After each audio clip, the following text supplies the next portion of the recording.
Is the universe out of whack, or are you just a klutz?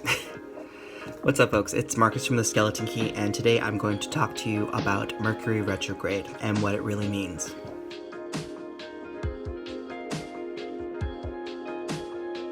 So, if you've noticed that some things are out of whack, your phone's not working properly, or technology's not working properly, or you're honing in on a deal and some of your friends are saying, oh, it's not a good time, Mercury retrograde, Mercury retrograde.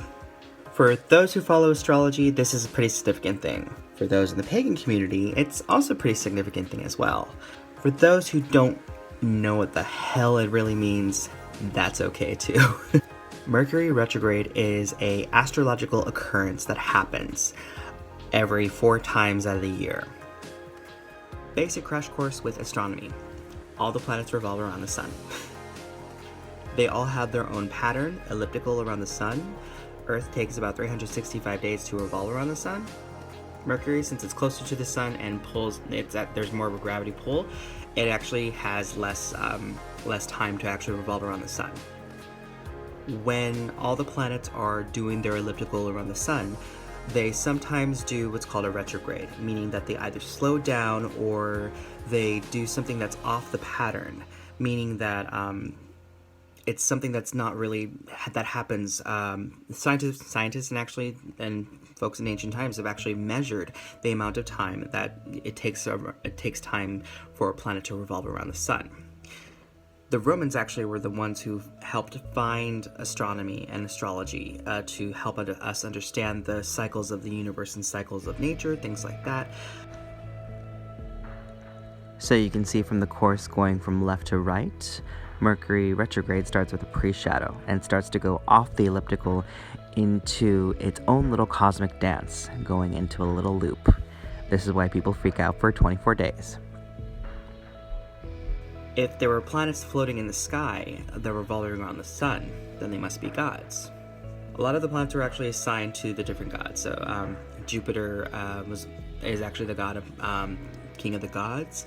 Juno is actually one of the moons of Jupiter. We also have Venus, the goddess of love. We also have Mars, the god of war. These are the different planet names. Now, Mercury was actually the god in Roman times of merchants, thieves, messengers, teachers, many different trades that have to deal with communication and also intellect and intelligence, science, and also some magic too. The significance with Mercury retrograde, though, when people would notice that something was a little off, when there was wars, when something just didn't go right, people would actually try to see where Mercury was in their chart, where Mercury was astrologically, and if the retrograde was happening too. Mercury retrograde basically is a time when things just kind of go a little bit not your way.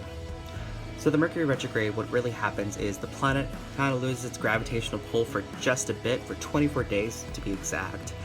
And what happens is, what people have noticed throughout history is that there are specific things happen on the Earth. People have communication issues, there are relationship and trust issues, financial issues, wars, natural disasters, but those happen every day. Those happen almost every day throughout the entire lifespan of humanity. It's when people actually notice that Mercury retrograde is happening, we try to play with the energy and actually see how we can work with this flow versus freaking out. Now, a lot of people like to blame, spilling their coffee or getting into a car accident because of this astrological occurrence.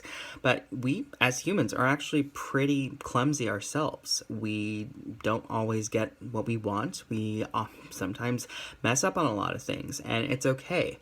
But when Mercury retrograde happens, people like to blame their almost anything that happens to them on this specific occurrence, feeling that they have no say in their life on what they can do, on how they control things, or anything like that.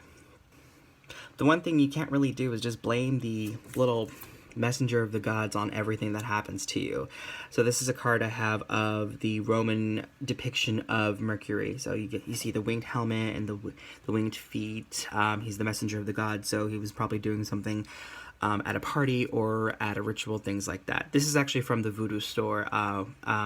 Some folks I know in Chicago, they actually make these awesome prayer cards. So I have this in my possession, basically for my own purposes. But basically, I'm using that as reference to connect with the imagery for Mercury.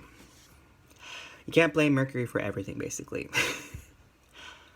What I've learned in the past couple of years is that when Mercury retrograde happens, this is more of a time for me, and also I like to suggest for other people, just to pay attention. A friend of mine, another shamanic friend of mine, actually mentioned that the retrograde, take the first part, R-E. It's a time to reevaluate, research, regenerate, reevaluate, anything that starts with starting over or to do again. It's actually a time of more forgiveness, of actually regathering your strength versus freaking out and panicking. Oh my god, my life's falling apart because Mercury retrograde. Damn you, Mercury! So if you're watching the stars and you're watching the charts and things like that, and you notice that Mercury is going to retrograde, it's okay. You're not perfect. You're human. It's okay to mess up. It's okay to spill your coffee. On accident. You are not cursed by the gods because you get into a car accident. Some deals aren't meant to be had. Some contracts have to fall through. So that's the one logical way of actually seeing Mercury retrograde and the occurrence of how to work with this energy for the next 24 days. Spiritually, on the other hand, to work with Mercury retrograde is actually to do a little bit more of what's called, in the pagan community and also psychological community, what is called shadow work. You're kind of listening into your own psyche, you're listening to your own inner demons, the things that you don't really talk about. Mercury, and also his Greek version Hermes, was also known as a psychopomp. A psychopomp is a spirit that helps you travel to the land of the dead. Doesn't mean that they're not ring wraiths and they grab you and take you to the underworld or anything like that. No, this is more of a guide. Mercury is actually the guide to help you see through your shadow, to see through the darkness and things like that. One of the spirits, I actually should say. But at this time, doing shadow work, understanding where things are coming from, understanding your anger issues, understanding your need for control is actually a time, when, if Mercury retrograde is happening, this is probably a good time to see where things are coming from. Why am I getting angry in line? Why do certain people piss me off? Why do I choose to isolate myself and make YouTube videos for all of a sudden when I'm not even making money out of them? Things like that. Now, the magical part of Mercury retrograde. So, in ancient times, people would like to give petitions and offerings to their gods. Mercury was actually one of the deities that you would meet at the crossroads. If you don't know what a crossroads is, a crossroad is where two streets meet and they cross. Effigies were erected. Effigies were erected for Mercury at the crossroads. There was these pillars with a man's head with winged ears or a winged helmet. On the base of the statue as well was a tiny little, what would look like a penis, basically. There was a lot of phallic representation back in Roman and Greek times. Mercury favored the travelers. So going to a crossroads and seeing that there was offerings left to this deity was also another way for the travelers to find refuge. There would sometimes be plates of leftover food from dinner or from breakfast or from whatever celebration. People would leave money and coins for people to actually use, and mostly as an offering to Mercury, but those were also the coins that people can use as they're traveling past different city to city. So that way, if you were ever lost or stranded and you need some money to buy some food, Mercury was actually, the one you can actually petition to, or you can actually take from that altar as well. The magical part of Mercury retrograde is basically you can petition your needs at a crossroad to this deity, to this spirit, while things are happening.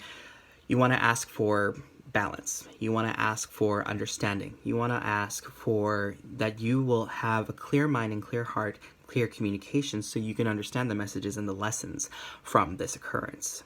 One thing you do see in Southern American folk magic, is the use and application of Mercury Dimes. Mercury Dimes were produced in the United States from 1916 to 1945. If you happen to find these, they run from about $8 to $20 depending on the vendor, and they're very, very lucky, especially if they're made during a leap year. So look at your charts, ask the dealers which one would be the best one you can wear for the value, but also for the luck. This god had his own currency. For a period of time in America, dimes were actually made out of silver. Silver is a very, very powerful metal. And before 1945, they had the depiction of a winged god on them. You would actually see Mercury in your currency. But since this country is not the best at, saving money or using it wisely, silver had to go out.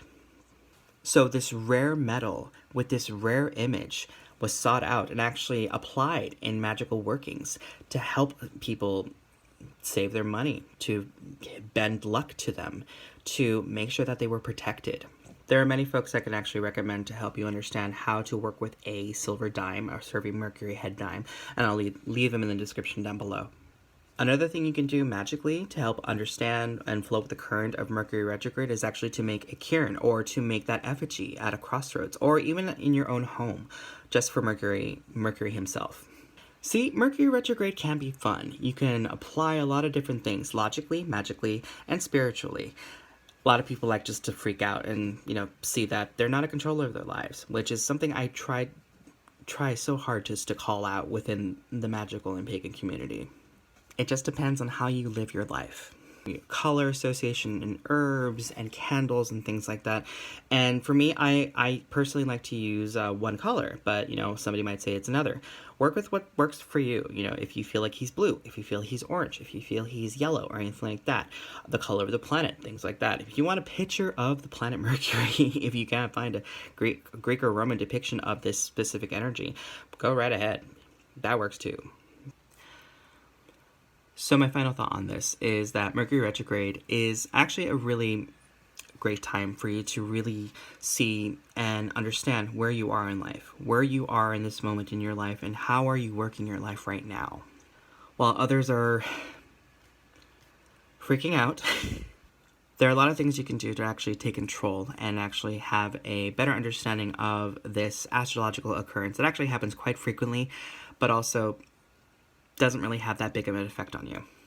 Either way, magic is what you make of it, so I'm not going to tell you what is right or what is wrong. This is what I actually learned and understand, and this is how I work with it. So, if you have any more questions or comments or concerns, or you want to have a more clearer discussion on what's going on, you can always leave a comment down below or private message me. So, until next time, folks, unlock the magic. Bye.